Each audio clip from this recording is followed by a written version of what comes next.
اس کے امکانات بہت کم تھے، مگر میں اور اماں روزانہ ابا کے لیے دعا کرتے کہ وہ جلد سے جلد ٹھیک ہو جائیں اور اپنے قدموں پر کھڑے ہو جائیں۔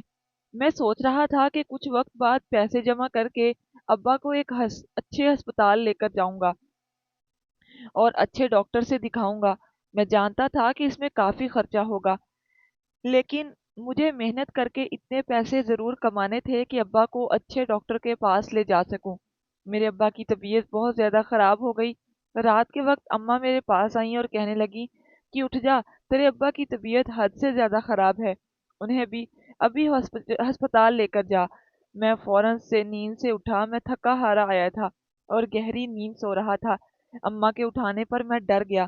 ابا کے پاس آیا تو دیکھا کہ ابا کی حالت بہت زیادہ خراب ہو رہی تھی، یہاں تک کہ وہ بول بھی نہیں پا رہے تھے۔ میں نے فوراً سے رکشہ نکالنے کا سوچا، لیکن میرا رکشہ یہاں نہیں تھا، بلکہ رکشہ سٹینڈ پر ہوتا تھا۔ میں نے اماں سے کہا کہ آپ رکیں، میں 5 منٹ میں رکشہ لے کر آتا ہوں۔ میں بھاگا بھاگا رات کے اندھیرے میں رکشہ سٹینڈ پر گیا اور جا کر رکشہ لے کر آیا۔ ابا کو ہم نے رکشے میں ڈالا اور ہسپتال لے کر آئے۔ ڈاکٹر نے بتایا کہ ان کی سرجری کرنی پڑے گی، ان کی حالت بہت زیادہ خراب ہو گئی ہے اور اس کے لیے اچھی خاصی پیسوں کی ضرورت تھی، اور میں پریشان ہو گیا۔ کچھ دن پہلے میں نے سوچا تھا کہ اچھے ڈاکٹر کے پاس ابا کو لے کر جاؤں گا اور اس کے لیے زیادہ پیسے کماؤں گا، لیکن اب یہ مصیبت سر پر آ گئی تھی۔ اب میں کیا کرتا؟ یہ سوچ سوچ کر میں پریشان ہو رہا تھا۔ اگلے 2 3 دن تک میں اسی پریشانی میں مبتلا رہا۔ پھر میں نے سوچا کہ محلے والوں سے، رشتہ داروں سے مدد مانگتا ہوں۔ سب کے پاس گیا اور کہا کہ مجھے قرضے کے لیے کچھ پیسے چاہیے، ابا کا علاج کروانا ہے، میری مدد کر دیں۔ لیکن کوئی بھی میری مدد کرنے کو آگے نہیں بڑھا، کسی کے پاس بھی اتنے پیسے نہیں تھے۔ میں نے سب سے کہا کہ مجھے تھوڑے تھوڑے دے دو، میں لوٹا دوں گا، لیکن کوئی بھی میری مدد کرنے کو آگے نہیں بڑھا۔ اماں مجھ سے کہتی کہ پیسوں کا بندوبست ہوا یا نہیں، کیونکہ ابا کی حالت خراب ہو رہی تھی۔ کچھ وقت تو دوائیاں دی تھیں جس سے ٹھیک ہو سکتے تھے، لیکن ڈاکٹر نے کہا تھا کہ جلد سے جلد سرجری کرنا بے حد ضروری ہے، ورنہ ان کی جان کو خطرہ ہو سکتا ہے۔ میں سب سے پیسے مانگ کر دیکھ چکا تھا، اب آخر کہاں سے پیسے لاتا؟ ایک دن سٹینڈ پر کھڑے میں یہی سوچ رہا تھا کہ تبھی میرا ایک ساتھی ڈرائیور میرے پاس آیا اور بولا کہ تم اپنے ابا کے علاج کے لیے پریشان ہونا، میں جانتا ہوں، میں تمہیں ایک آدمی کا پتہ دیتا ہوں، اس کے پاس جا کر تم اس سے قرض مانگنا، وہ تمہیں قرض دے دے گا۔ اس کی بات سن کر میں کافی خوش ہو گیا کہ چلو کوئی تو ہے جو قرضہ دینے کو تیار ہے۔ میں نے سوچا کہ گھر جا کر اماں سے اس بارے میں بات کروں گا تاکہ اس سے مشورہ لے کر میں اس آدمی کے پاس جاؤں۔ اگلے دن میں اماں سے بات کر کے اس آدمی کے پاس گیا، لیکن اس نے مجھ سے کہا کہ اس پر بھاری سود دینا ہوگا۔ میں نے سنتے ہی منع کر دیا، کیونکہ میں ایسا کچھ نہیں کر سکتا تھا۔ میرا ساتھی ڈرائیور مجھ سے کہنے لگا ورنہ کوئی بھی قرضہ نہیں دے گا، سب ایسے ہی دیتے ہیں، لیکن میں نے اسے منع کر دیا اور کہا کہ اللہ کوئی نہ کوئی وسیلہ بنا ہی دے گا۔ کچھ دن بعد ہم رکشہ سٹینڈ پر کھڑے تھے، دھوپ بہت تیز تھی، گرمی کی شدت حد سے زیادہ بڑھتی جا رہی تھی۔ رکشہ سٹینڈ پر ایک عورت آئی، ادھر ادھر دیکھنے لگی، سب رکشے والوں کے پاس جاتی اور ان سے بات کر کے کھڑی ہو جاتی۔ میں سمجھ رہا تھا کہ رکشے والے پیسے زیادہ مانگ رہے ہیں، اس لیے وہ کسی کے پاس بھی نہیں جا رہی، لیکن بعد میں مجھے اپنے ایک ساتھی ڈرائیور سے پتہ چلا کہ وہ سب سے میرے بارے میں یہ پوچھ رہی تھی، اور یہ سب جب اس نے کسی نے بتایا کہ میں یہاں کھڑا ہوں تو وہ خوشی خوشی میرے رکشے کی طرف آ گئی۔ میں حیران ہوا کہ وہ میرے بارے میں کیسے جانتی ہے، ہو سکتا ہے کسی مسافر نے اسے بتایا ہو، ایسی سواری جو میرے رکشے میں روزانہ بیٹھتی ہو۔ چلو اچھا ہے، مجھے ویسے بھی زیادہ سواریوں کی ضرورت ہے، اگر یہ عورت روزانہ میرے رکشے میں بیٹھ کر جائے گی تو میرے لیے ہی فائدہ ہوگا۔ یہی سوچ کر میں خوش ہو گیا، اور جب وہ عورت میرے رکشے کی طرف آئی تو اس نے مجھ سے کچھ بھی نہیں کہا، چپ چاپ رکشے میں بیٹھ گئی۔ نہ جانے یہ عورت کون تھی جو میرے رکشے میں یوں آ کر بیٹھ گئی تھی۔ اس نے مجھے یہ بھی نہیں بتایا کہ جانا کہاں ہے، بس چپ چاپ بیٹھی تھی اور اشارہ کیا کہ چلو۔ اب میں کہاں چلتا، سامنے روڈ تھی، میں وہیں پر چلنا شروع ہو گیا۔